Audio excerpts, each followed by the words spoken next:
It's Mickey TV, and this is my 2017 NFL season review, part number 5 on the NFC East.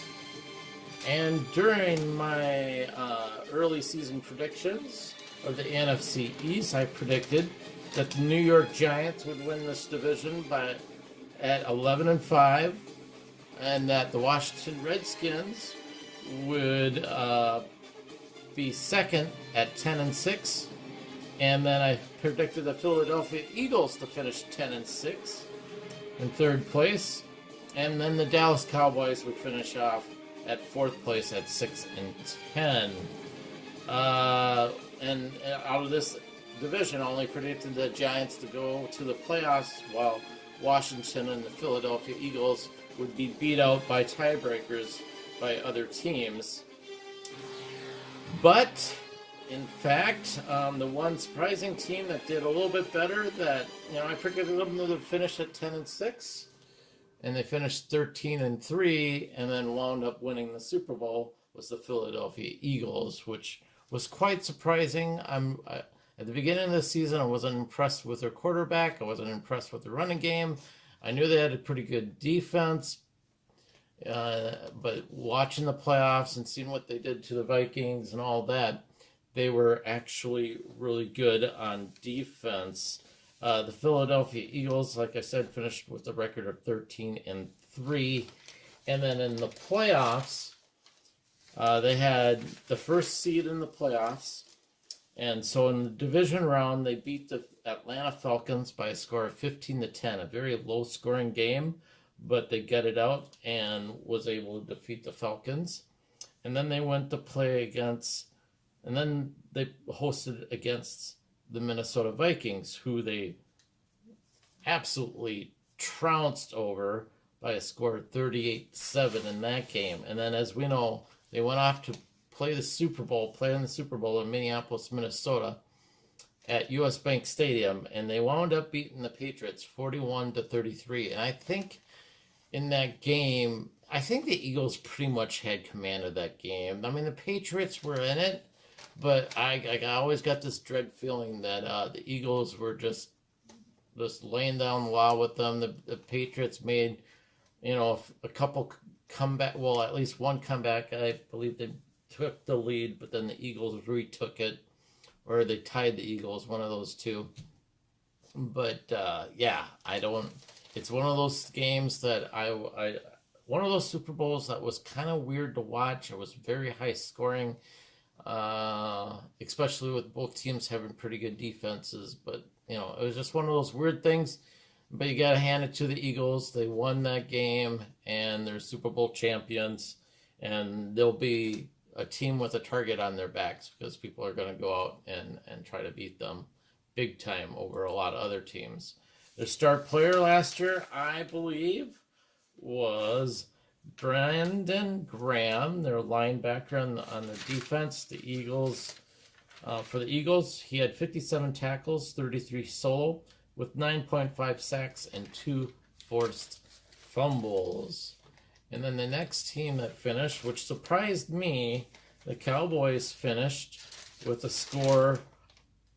record of 9-7. I predicted them to be 6-10 and be in fourth place in their division, but they actually, they fairly had a decent season. I think their quarterback issue is a little big question marky, since they're going from Romo to the new guy, Parshak, or I forgot what his name was. I'm horrible with names, but their rookie quarterback, or he was a rookie last year. This year, I think he went through some growing pains, but they got a great running game. Their defense is somewhat all right, but they're going to have a lot of off-season issues because I think they might lose some key free agents. We'll see what happens, but their big star player, I believe, last year was Ezekiel Elliott, and this guy, he was suspended a couple games for I won't get into that controversy, but he was suspended a couple games, so his stats would have been even better if if he would have been able to play those games. But anyways, he finished the season with 983 rushing yards, 9 TDs, and 269 yards receiving for 2 TDs, for a total of 1,252 yards from scrimmage and 9 total TDs. So he had a pretty good season considering that he missed a couple games, if not more than that. The Washington Redskins kind of disappointed me this year. I thought they would be a little bit better, but they finished 7-9. I mean, that's one game away from 500, but really down on the wins by 3.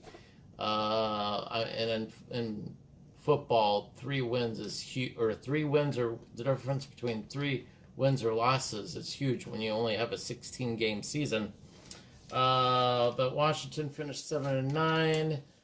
They lost their star player Kirk Cousins to free agency to the Minnesota Vikings. I don't know what they're specifically doing during the off season, but they always seem to be having problems trying to sign players and things like that. And they've been an inconsistent team. I gave them too much credit last season, but what can you do? Next season, I don't think they're going to do that great. But we'll see. We'll have to take a look at what they do in the off season.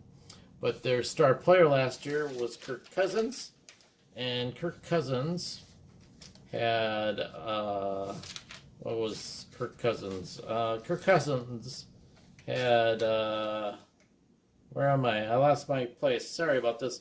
Had 4,093 yards passing, 27 TDs, 13 interceptions, and a 93.9 passer rating.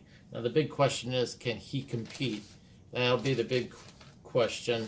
There's the big rap on him is that he can't perform the clutch.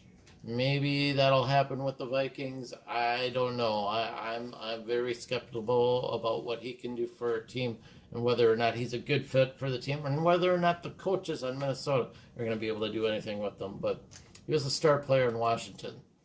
And the Giants, huge disappointment and major miscalculation on my part. They finished, I predicted them to win their division at 11-5, but instead they finished the season 3-13, and with a lot of controversy with what was going on with Peyton Manning and the coaching staff and things like that. I think this comes down to the coaching staff, and this team, it might rebound big next year. Depends how they do in the draft. Depends if they get good coaches. But, and we know, did I say Peyton Manning? Eli Manning. Eli Manning, if I didn't say that correctly, if Eli Manning turns around, maybe this team can make it back to the playoffs. But right now, everything's a big question mark with the Giants. Their star player was number 21, Lance Collins. He, I believe, was a cornerback or a safety. He had 104 tackles. That's a lot of tackles for secondary defensemen, and 70 of those were solo. He had 1 forced fumble and 2 interceptions. So that's my analysis of the NFC East. Hopefully, you can leave a comment and tell me what you think. Talk to you later. Bye.